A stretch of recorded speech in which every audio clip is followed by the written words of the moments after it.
For millennia, people have spotted mysterious objects in the sky.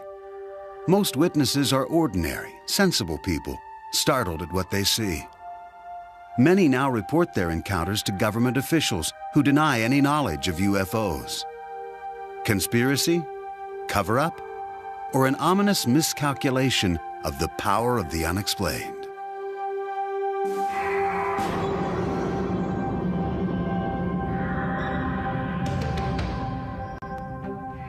(1980), 140 miles outside London on the east coast of England. Woodbridge and Brentwater's naval bases under the command of the United States Air Force. Together they formed the largest tactical fighter wing in the world. The two bases were separated by a 3-mile stretch of heavy woods known as Rendlesham Forest. The backdrop for one of the most investigated UFO sightings in history. This is what it looked like just after midnight on December 27th. Woodbridge security supervisor, Sergeant Jim Peniston, rushed to the East Gate, where sentries alerted him to strange lights. My first thought on it was an aircraft downing, a possible aircraft crash. There was a color scheme of red and yellow and some white light. That's the reaction they get with chemicals.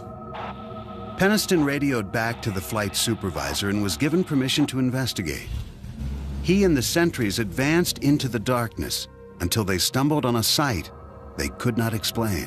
The air, for example, had a feeling of electricity in it. My feelings at the time ran from confusion to disbelief. I could not understand for the life of me what this could be. The craft itself measured approximately 9 feet by 9 feet, triangular in shape. It had no cockpit, as far as I could tell. There was no windows, just this very highly shiny, black, glass-like material. And I think the most fascinating part of it, at least as far as I was concerned as an investigator, was the fact that this had identifiable inscription, symbols on the side of it. Peniston says he approached the craft. It was warm when he touched it. Suddenly, it began to move, lifting up silently right before his eyes and disappearing into the night sky.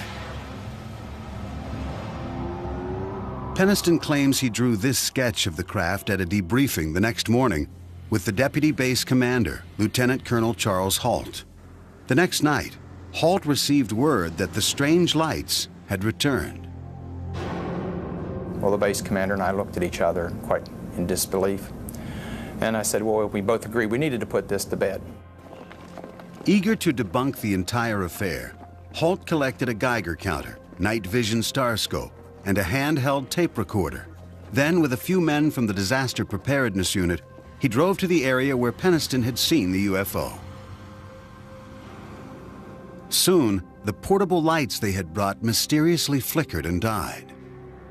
Halt, concerned for the safety of his men, ordered several of them back to the East Gate.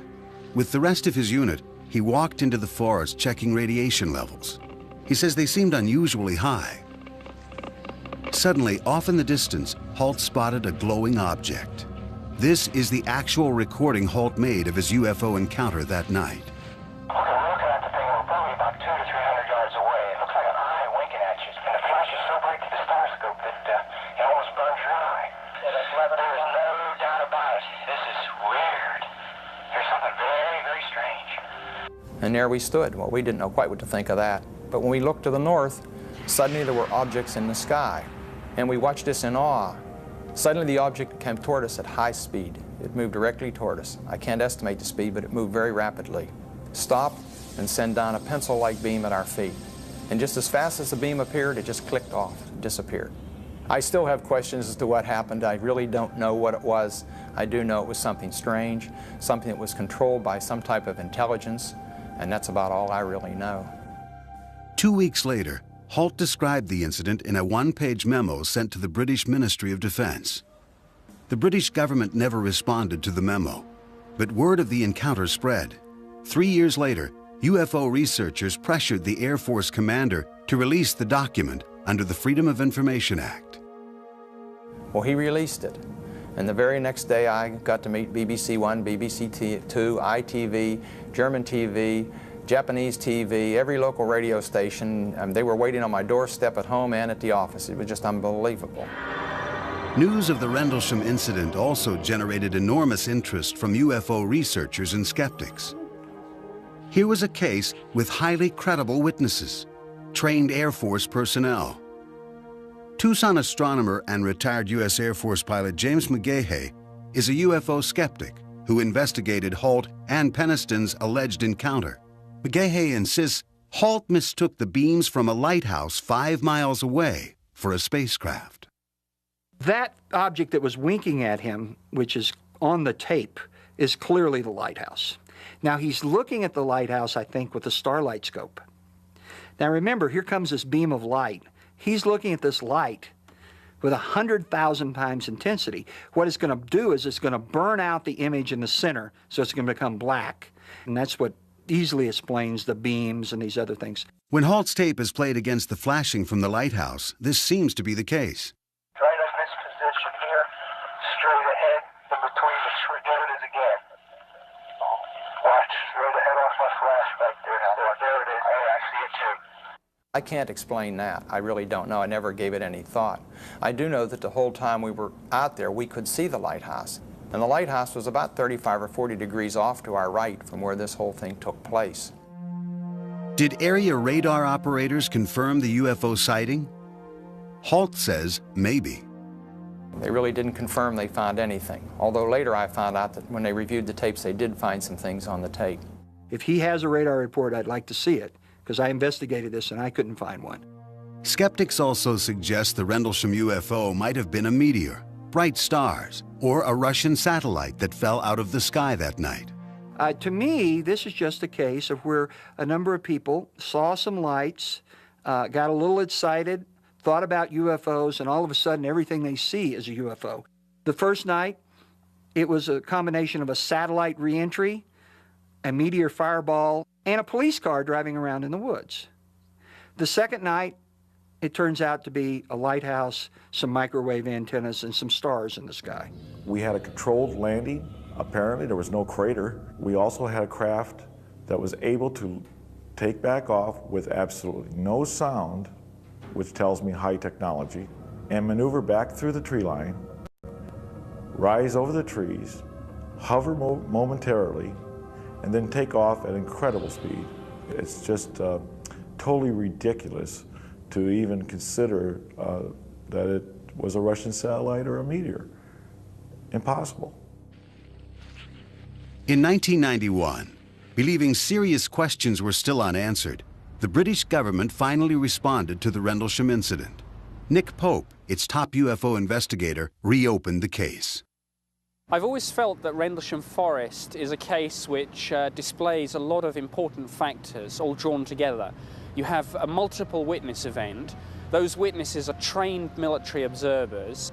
The Defense Radiological Protection Service had no explanation as to why the radiation readings taken by Colonel Halt's team were so high. Undoubtedly, something very strange had happened there. Pope requested further investigation. The British government said no and closed the file. Perhaps in part due to this fact, Sergeant Peniston arrived at the site at approximately 1 a.m. and re-emerged from Rendlesham Forest after dawn, but can only account for less than an hour of his time.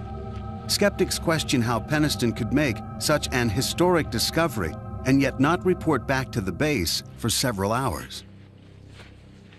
What we had thought was apparently only maybe an hour's worth of investigation time turned out to be 4 hours.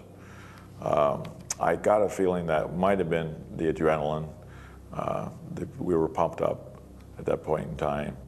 What is it that Peniston says he saw and touched that night? To this day, he is perplexed by the entire incident. Something that can sustain a controlled flight, something that has mass, something that makes no sound, and something that can take off at incredible speeds back up into the atmosphere. Explain it. I can't. Unknown forms in the sky surprise and alarm citizens below, sometimes causing governments to do battle with the unexplained. Belgium, the center of Europe, and the focus of one of the most famous UFO encounters in history. On the evening of November 15, 1989, police officer Francis Michelzik had completed a few hours of routine patrol in Anze Belgian village near the German border, when Michelzik says he looked up and became one of the first witnesses of the Belgian wave. Nous avons observé une masse importante qui était dans le ciel. We saw a large mass in the sky, a triangular mass with 3 lights oriented downward, about 200 meters from our police van. Cet objet ne faisait pas de bruit et était immobile. The object was silent and immobile. This object did not correspond in any way to anything we'd seen before. À ce que nous avions déjà pu voir dans le passé. 2 weeks later, Dieter Plumens, a member of the Gendarmerie, the Belgian National Police Force, heard over his police radio fellow officers nearby reporting a strange object in the night sky. At first, when we heard our colleagues talking to dispatching, we thought they were crazy. Plumens requested permission to investigate, and when he reached the edge of town, he says he witnessed an astounding sight.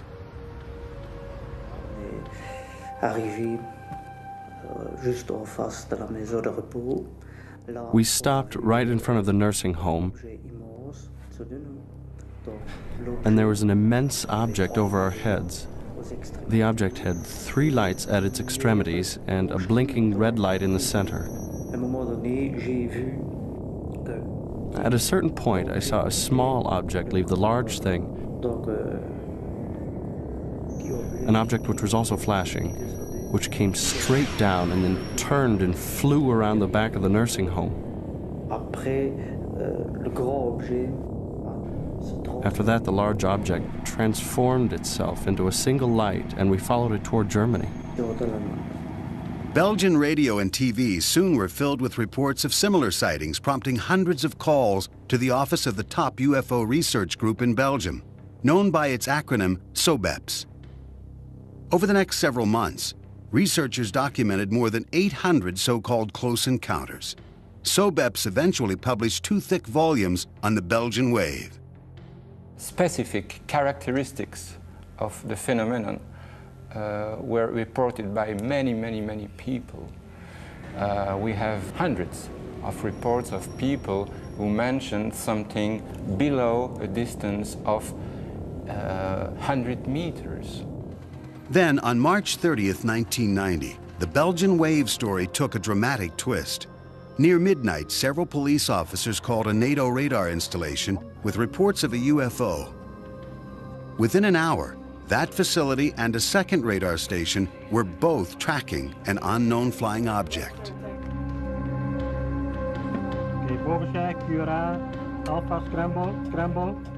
The chief of operations for the Belgian Air Force, Lieutenant Colonel Wilfred de Brouwer, ordered ground command to scramble a pair of F-16 fighter jets armed with missiles.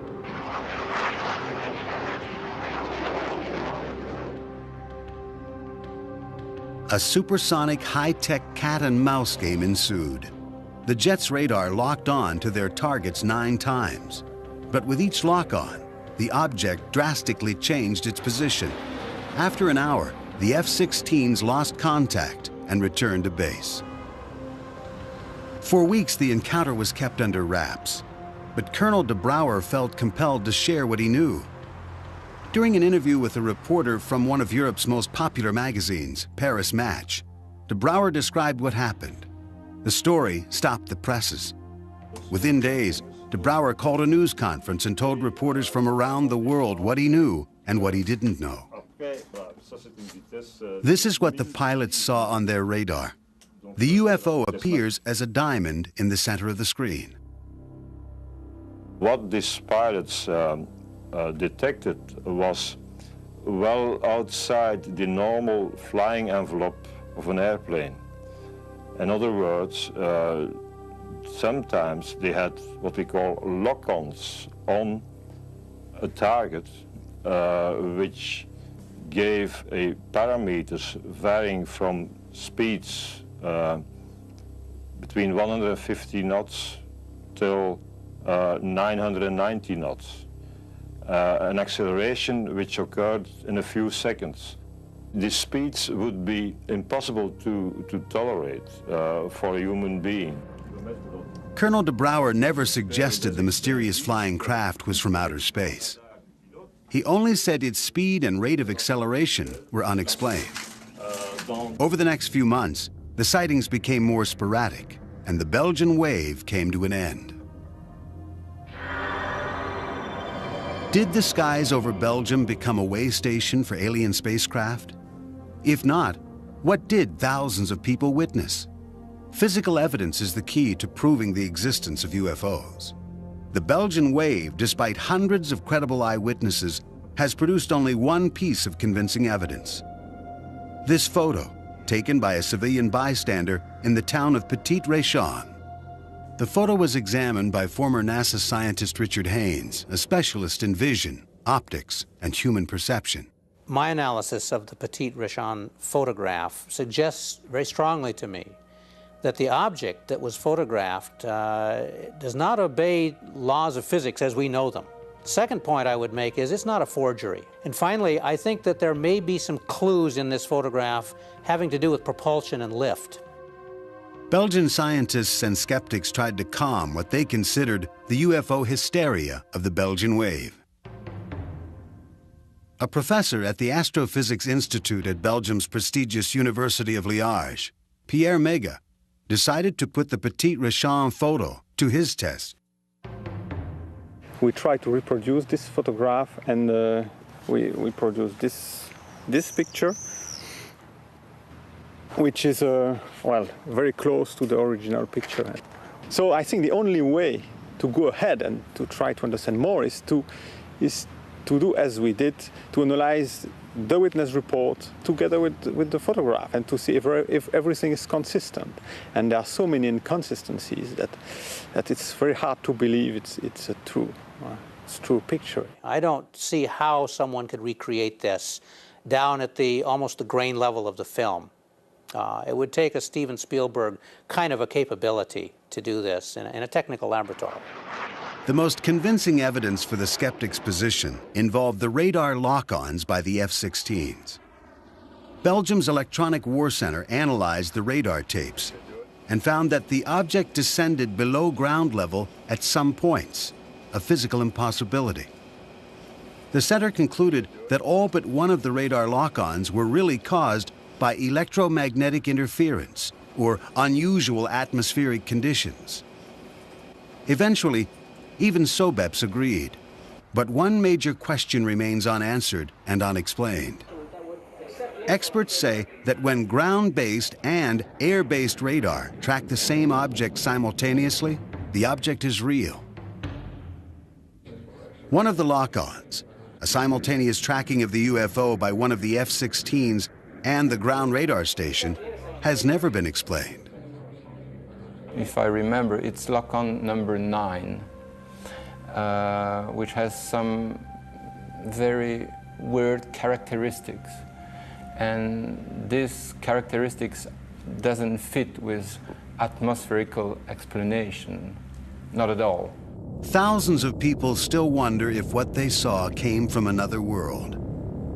Others ask if that single perplexing radar report is a clue to civilizations in distant galaxies.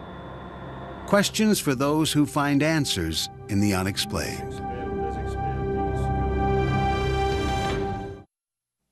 For years, the U.S. government seriously investigated sightings of UFOs. Thousands of cases passed through the hands of military and other government agencies. Most of these cases had rational explanations. The rest remained classified as unexplained.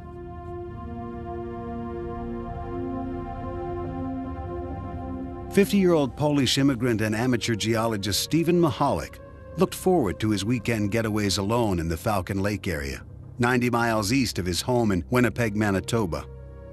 This was Mahalik's favorite prospecting site. Around noon on May 20th, 1967, as he examined a quartz formation, Mahalik was distracted by some unruly geese. He looked up and was transfixed. He says he saw two cigar-shaped objects glowing red in the sky. The following is a recording Mahalik later made of what he saw next. The size, was amazing. And here they're coming down. With speed, I just can't describe. Amazing speed. Mahalik says one of them stopped, suddenly accelerated, then disappeared. The other landed about 50 yards away. He watched in awe. I hear shh, and I hear a high-pitched whistle of running equipment, pumps on high speed. When the thing landed, it was of gray-pink color. It's stainless steel, and it was pink hot. And I can feel the breeze on my face that thing is hot outside. There was my notebook, there was my pencil, so I sketched this thing. Mahalik claims it was round, about 40 feet long and about 10 feet high. His curiosity took hold, and he approached the craft. He examined the outside of it, slowly touching the glowing skin with his gloved hand. It was fiery hot, nearly melting the palm of his rubber glove.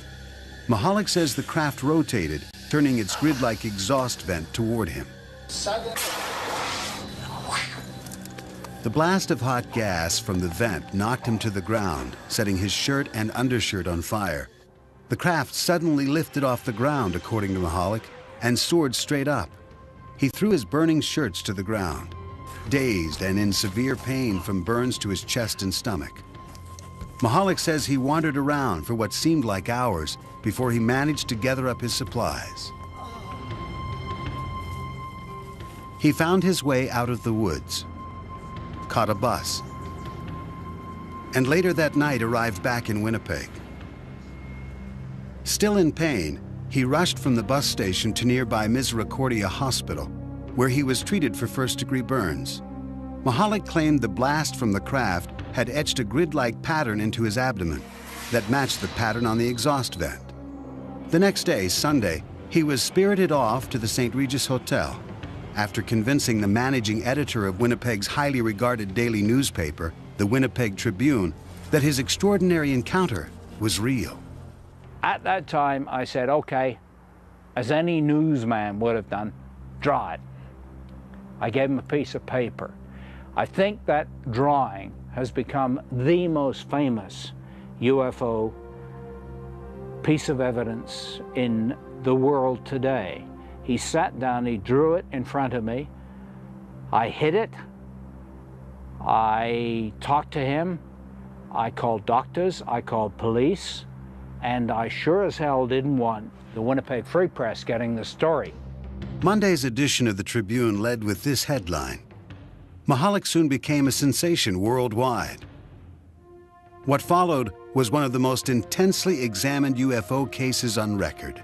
Over the next 2 years, Mahalik's burns kept recurring, and no one could explain why.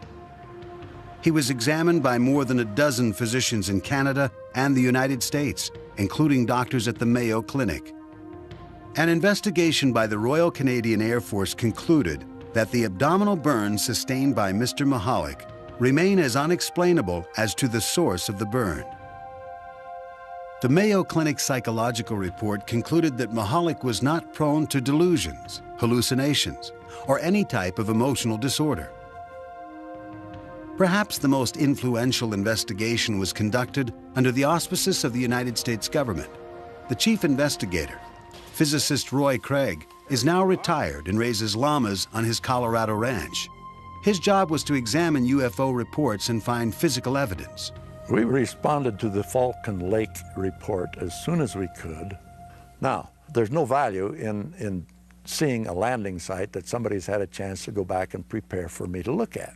But if we could get back and find a landing site that had not been seen by anyone else or been altered by human beings, there may be something there that we could use as real evidence that he had a real experience. I mean, comparable with the appearance of human beings on Earth. 2 weeks after the encounter, Craig flew to Winnipeg and joined Mahalik on his first return to the landing site. He guided us on what he said was a big search for the site. Actually, we just roamed around in haphazard circles, coming back to about where we started, and didn't go very far at all. He was trying to give us the impression of leading us on a search for a site. And we all concluded that the site probably did not exist. With no apparent physical evidence, Craig classified the case as without merit. The American investigation was over. University of Manitoba astronomer Chris Rutkowski, believing the government reports left many questions unanswered, launched his own investigation. In 1994, he published The Falcon Lake Case, Too Close an Encounter, in the respected Journal of UFO Studies. The terrain around the site is very rugged, very rocky. The brush is very, very dense. The trees all look alike. The rocks all look alike. And to a person who's disoriented, not feeling very well, it might be very, very difficult to find the exact site after some period of time has elapsed. Skeptics, disagreeing with Rutkowski, also do not believe that Mahalik would make physical contact with an extremely hot object he assumed was a UFO. But this does not surprise his son. He is the kind of fellow that fear is not in his vocabulary. Not that he's a fearless man, but that when he sees something he doesn't understand, he doesn't fear it. He just chooses to understand it. Skeptics wonder why no one else saw the craft. I talked with the people who were in charge of managing the fire tower. It was manned at that time, and the people were absolutely certain that there was no way that two vehicles like he described, glowing as they were, could fly into that space and out again. There was no way that that could happen without their seeing it. My conclusion on that case is that all the evidence that I found pointed toward hoax rather than a real experience. And not even a skillful hoax, a very inept hoax. Mahalik became bedridden and incapacitated in the 1980s. Was this hard-working and devoted family man capable of crafting such a hoax? For my dad to fabricate something as large as this would require more than I think he had. More than he has. He's a simple man. He grew up and lived a very straight, hard life. This was no con man. This was a man who later went down to Mayo. They couldn't figure it out. I couldn't figure it out. The doctor I had there couldn't figure it out. I am not about to be taken by anybody. This guy didn't take me. This guy was legit. Stephen Mahalik never wavered from his story. He believed he had encountered a UFO. Roy Craig and the U.S. government disagreed, but they never classified the case as solved. The official report lists Mahalik's sighting as unexplained. In the past, the U.S. government routinely took a keen interest in reports of UFOs. Now, it denies any investigative role, leaving only questions for witnesses of close encounters with the unexplained. On the night of March 8, 1994, something strange was sighted in the skies over Holland, Michigan, on the southeastern shore of Lake Michigan. Witnesses were startled and called police. There were at least 4 lights, and they were all flashing like okay, they were in a sequence. It was a kind of like a V. There was like probably 4 or 5 lights, and they were all flashing right in a row from the top all the way down to the bottom. The lights hovered over the outskirts of town near the home of Holly and Daryl Graves. Their 15-year-old son, Joey, was sitting in the living room watching TV. Out of the corner of my eye, I saw a light, and I looked out the window, and there was a round circle of light. I called my parents and they were sleeping. They didn't know what was going on, and my mom, she called 911 to get a cop or someone out here to look at it. 911. We were just wondering, have you heard anything about these lights that are flickering up here? It's different. I've never seen anything like it. Okay, we'll have somebody check it out. It looked like a sphere. The lights were really weird because they changed, but they kind of faded into a different color, so it wasn't like regular lights. So it was kind of weird. We watched it up to about a half hour, just slowly moving south.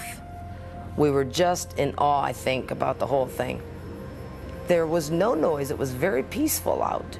We just stood there and watched this object. At that moment, Officer Veldhuis pulled in the driveway.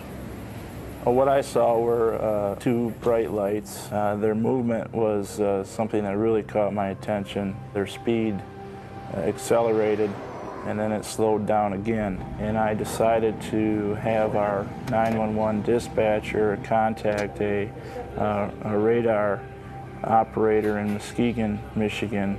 It was a clear night. It was about 10 p.m. I was alone on duty, and we had a call from the central dispatcher in Ottawa County, which is quite common for the police department to call us whenever they have any type of weather questions. Weather Service, Muskegon. Hi, Muskegon. This is Ottawa County 911 calling. You getting anything weird down in the southern Ottawa County area? Bouchon checked his radar for any images, what radar operators call returns. I'm seeing 3 of those. They're very strong. These are huge returns. I've never seen anything like this. Not even when I'm doing storms. This is really weird. These are bigger than planes. They're about over the center of Lake Michigan, 3 of them in a triangle. What was extraordinary about this case was that radar apparently detected the object at the same time witnesses saw it. It is a level of confirmation rarely achieved in reported UFO sightings. Airplanes look like they're moving. These were just sitting still. And then a few minutes later, they would disappear from one spot and show up somewhere else. I really didn't know what it was. Strange lights in the night sky, moving at otherworldly speed. The image confirmed on a radar screen. Was this finally convincing evidence of a technology far beyond our own? Had alien spacecraft paid a visit to Holland, Michigan? There was no explanation for these sightings. A reporter for the Muskegon Chronicle, Michael Walsh, decided to investigate for himself. He too found the story remarkable. We've had past articles where people have reported some strange phenomena, especially at this time of year. But not once did we ever have any dual confirmations, visual plus the radar. Others began looking into the incident, fascinated by the radar confirmation.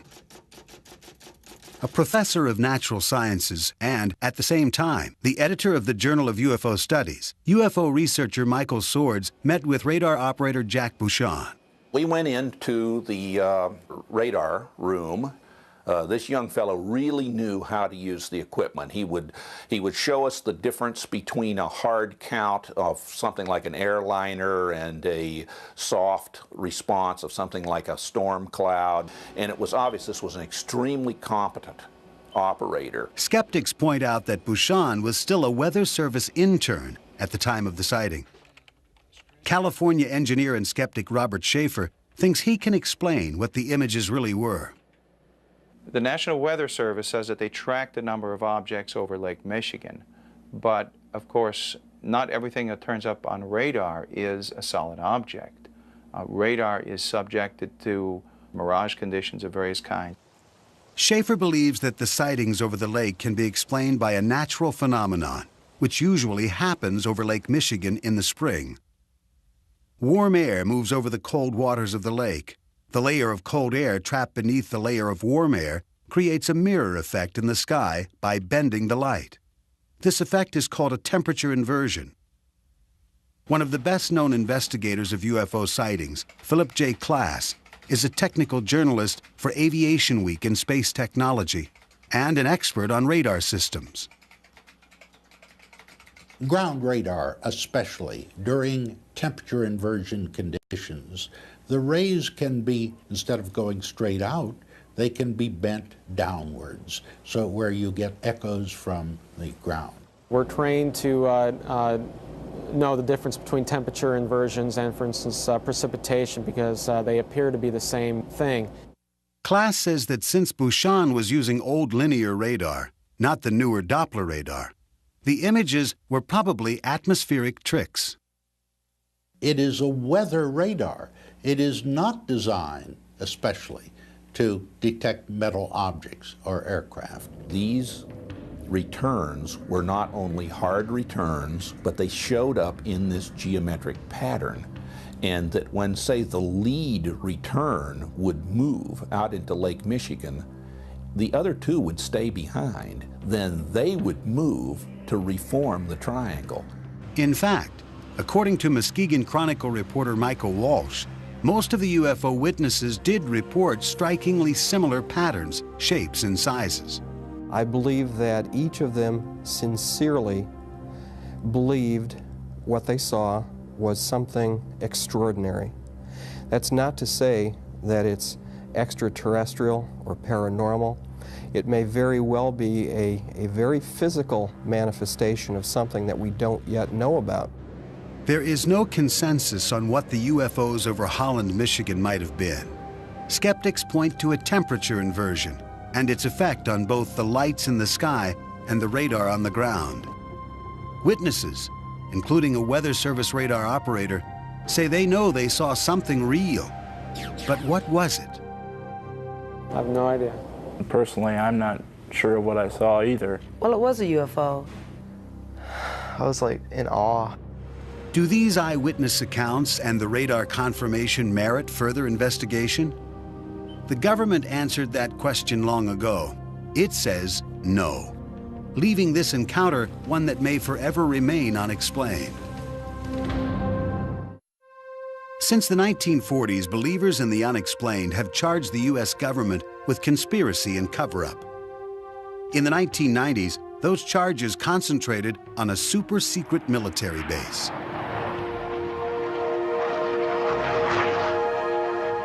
In the heart of the desert, on the outskirts of Las Vegas, sits Nellis Air Force Base. 85 miles to the northwest is Restricted Area 4808E, popularly known as Area 51, a jumble of mysterious hangars and runways in one of the most desolate places on Earth. Officially, it does not exist. Here, the U.S. tests its most exotic and advanced flying machines. The B-2 stealth bomber, the Blackbird, and the U-2. The Area 51 control tower identifies itself to area pilots only as Dreamland. There are no tours of Area 51. Instead, soldiers carry loaded machine guns with the authorization to use them. This base, shrouded in secrecy, has become for many the focus of the world's fascination with UFOs and its hope for contact with extraterrestrial life. UFO fans from all over the world drive the extraterrestrial highway, a lonely stretch of road that hugs the perimeter of the base to Mailbox Road. From this location, hundreds of UFO sightings have been reported. The vast majority have been explained as lights from the latest earthbound military technology. Some, however, are harder to identify. Author Chuck Clark describes a remarkable craft he says he has seen many times. It can go from a hover to several thousand miles an hour and back to a hover instantly. It can make very sharp right-angle turns and sharper than right-angle turns. I've seen 120-degree turns at high speed. It appears and disappears in midair, things that normal aircraft don't do. UFO buffs contend the U.S. is testing an extraterrestrial craft at Area 51. But skeptics and UFO researchers agree that Area 51 is a UFO bust. Almost all the sightings I hear about happen at night. And at night, you can't judge distance. You can't judge easily height in the sky. You can't judge speed. You can't judge actual performance. What I think is that there are no UFOs there. There are no UFOs being developed there. There's no UFO technology there. Today, the government does not investigate UFO sightings, but for years, they were of vital interest. Beginning in 1948, the U.S. Air Force began what became known as Project Blue Book, the government's official UFO investigating arm. But both skeptics and UFO believers say Project Blue Book was half-hearted at best. As time went on, and especially after the year of 1952, Blue Book's mission was changed.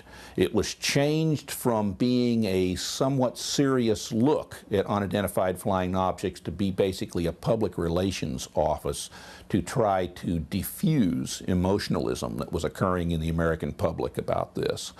So, because this was a rather unsatisfying task to the people at Wright-Patterson Air Force Base, they tried rather continuously from the mid-50s onward to get rid of this task. In 1966, the U.S. Air Force commissioned the University of Colorado to conduct a thorough evaluation of the UFO phenomenon. The Condon Commission, named after its chairman, Dr. Edward Condon, began an 18-month investigation that ended in controversy. Condon was an eminent physicist who ridiculed UFOs. He didn't take it seriously. He didn't spend time on the project. So the project went wrong because essentially from the top, not the scientific staff, but from the top, it was designed to help the Air Force get rid of the UFO problem. Well, how could it be designed to do that unless it said UFOs weren't important and weren't serious and weren't a scientific problem? Retired physicist and former investigator for the Condon Commission, Roy Craig, strongly supports the Commission's work. We'd have some excellent reports come in with all sorts of proof that there was a strange vehicle there. And each bit of evidence that we checked out turned out to not be what it really sounded like to start with. And the evidence just plain got less and less. The more we learned about the case, the less mysterious it became. The Commission considered whether UFOs were a threat to America's airspace, demanding military investigation. There was no threats to our security, therefore they really didn't have to interject themselves in the investigation. They could leave this over to civilian agencies. We don't have any national security defense against this anyway. And if these characters wanted to do something really overtly and catastrophically nefarious to us, this would probably gone on a long time ago. The Condon Commission concluded that the government should stop investigating UFOs. As a result, in 1969, after 21 years and 15,000 UFO reports, including thousands classified as unexplained, the Air Force closed down Project Blue Book. But interest in UFOs remains high, despite the official position taken by the government. Was the government justified in terminating its UFO investigations? Most scientists and researchers, including astronomer Larry Chupik of Chicago's Adler Planetarium, say yes. We don't find that the stories of aliens in some government hangar are true. We don't find pieces of spacecraft. I think when people look at the sky and they don't know what they're seeing, they tend to think of unusual things. And they've heard reports. So reports can stimulate them to make their mind see something they're not really seeing. I don't reject the idea that there are flying saucers on Earth from elsewhere on the basis that has always been given that our universe is so vast that they couldn't get here, and therefore they aren't here. We could not, because of our ignorance of our universe, say that other beings could not be here. I think it's arrogance to make that kind of statement on the basis of our current scientific knowledge. But that doesn't mean that I think they are here. I don't believe we've been visited by extraterrestrials. I haven't seen the evidence for it yet. So we say the question is very much open and should be studied carefully. For 30 years, I've been looking. I have yet to find a single piece of scientifically credible evidence to indicate that we have alien visitors. All we have are unexplained cases. Have we been visited by extraterrestrials? Could the elusive evidence be found in a small number of mysterious reports that defy explanation? Almost all of them turn out to be things we as scientists can identify, even though most people couldn't. Now, those last few are always questionable because neither we nor the observers know what they are. These are the unexplained. People will always stare at the sky and wonder about its mysterious images. They then will turn to their leaders for answers. The leaders turn to science. In the end, people have a choice. Accept the answers of science or embrace what lies in the vast reaches of the unexplained?